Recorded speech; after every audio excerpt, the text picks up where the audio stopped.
Bonjour à tous, ici El Garni Mehdi et vous écoutez un nouvel épisode de Project Mode. Bienvenue dans le podcast des passionnés de management de projet.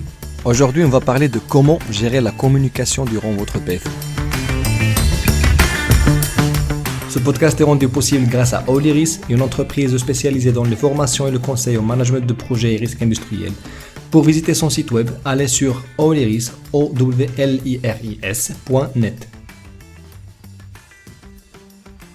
Nous avons vu ensemble dans le dernier épisode que le choix des techniques de communication dépend de la partie prenante avec laquelle vous désirez ou vous êtes dans l'obligation de communiquer.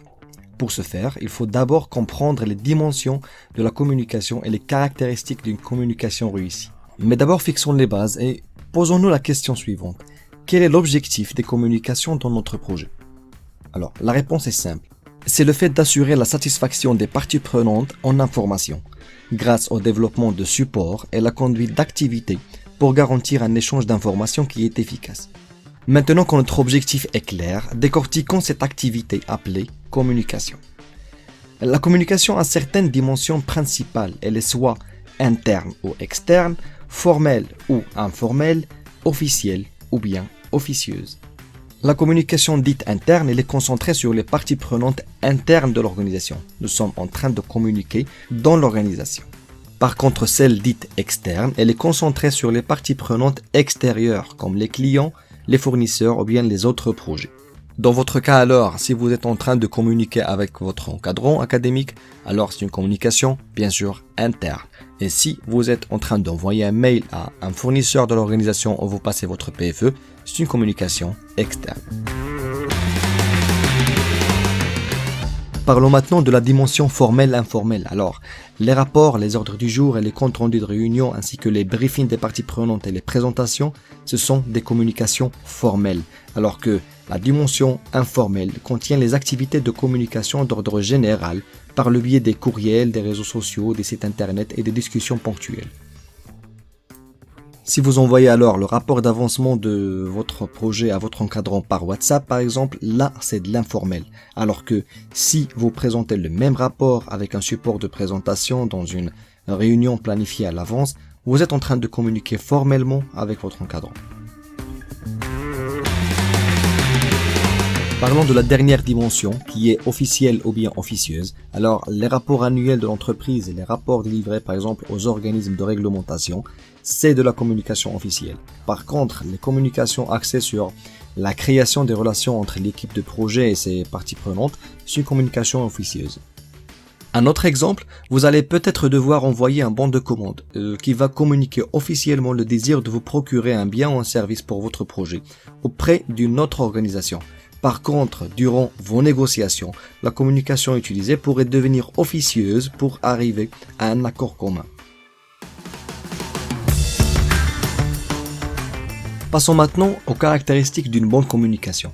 Le référentiel PMBOK a cité les 5 C de la communication qui stipulent que votre communication soit correcte, ça veut dire sans erreur de grammaire ou d'orthographe, concise, ça veut dire soignée et qui réduit les possibilités d'un quelconque malentendu, claire, donc vos expressions sont orientées vers votre objectif et celui du récepteur, cohérente, ça veut dire vos idées s'articulent en une suite logique et cohérente, et contrôlée, c'est-à-dire vous devez contrôler le débit de vos paroles et de vos idées.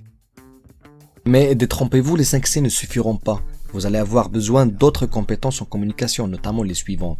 Alors, premièrement, l'écoute active, ça veut dire le maintien du contact avec l'interlocuteur et le récapitulatif des conversations, afin de s'assurer que l'on a compris en mieux le message et de le démontrer. Après vient la sensibilité aux différences culturelles et personnelles pour ne pas choquer ou bien créer des malentendus. Enfin vient la capacité d'identifier, de définir et de gérer les attentes des parties prenantes. Et ce point-là, on l'a vu dans le dernier épisode.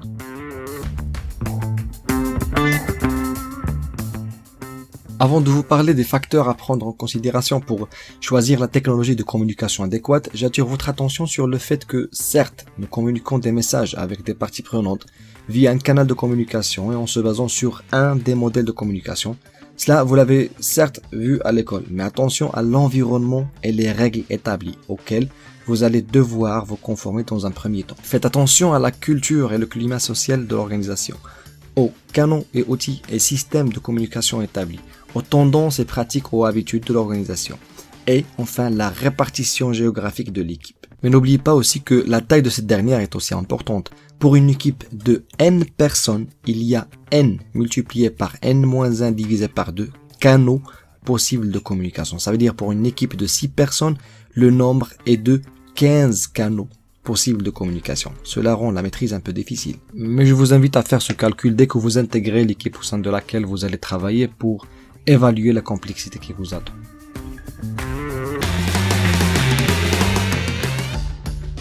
Parlons maintenant des facteurs qui vont influencer votre choix pour la technologie adéquate. Alors, il y a la fiabilité et la facilité d'utilisation de la technologie elle-même, et il y a l'urgence de l'information, sa sensibilité et sa confidentialité.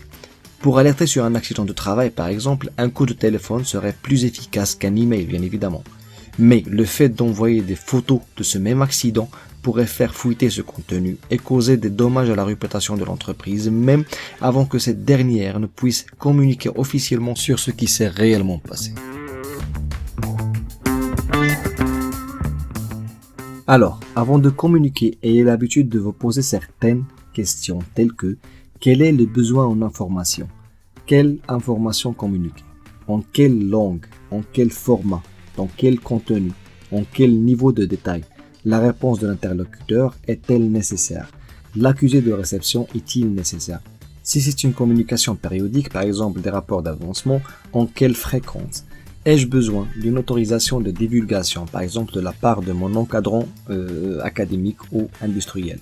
En quel jargon communiquer? Et enfin, avec quelle technologie? Les questions paraissent être nombreuses, mais n'ayez crainte. Avec le temps, vous allez communiquer intuitivement en tenant compte de toutes ces questions. Avant de terminer cet épisode, je vais vous demander aussi de faire attention à la communication interculturelle, qui va vous obliger à communiquer avec des parties prenantes d'un autre pays ou bien d'une autre culture, pour lesquelles nos usages de communication et ce qui est normal pour nous est peut-être offensant ou mal vu pour eux. Aussi, pensez à vous former quant à la gestion des présentations et des réunions. Ils seront le moment de parler devant des gens d'autres services qui auront une première impression sur vous. Alors ne ratez pas cette occasion pour briller. Et pour maîtriser votre communication, posez la question à votre encadrant ou bien votre équipe. Comment trouve-t-il votre flux d'informations et vos manières de communiquer? Cela vous donnerait une idée sur votre niveau de maîtrise de ce nerf de guerre de la réussite des projets. Cet épisode arrive à sa fin, j'espère que vous l'avez trouvé intéressant. Dans le prochain, on va entrer dans le vif de la gestion des projets. Nous allons voir comment gérer le périmètre de votre PFE. Mais avant de vous souhaiter bon week-end, j'aimerais dédier cet épisode à Madame Toumi Leila, qui m'avait appris ma toute première leçon de communication le premier jour de mon PFE. Il m'avait dit texto: ici, nous serrons la main aux gens et nous le regardons dans les yeux avec un sourire sincère. Je lui dis alors merci énormément pour ce conseil. Je crois qu'avec les gestes barrières contre le Covid-19, vous n'êtes pas en mesure de l'appliquer, mais au moins, gardez le sourire sincère. À bientôt!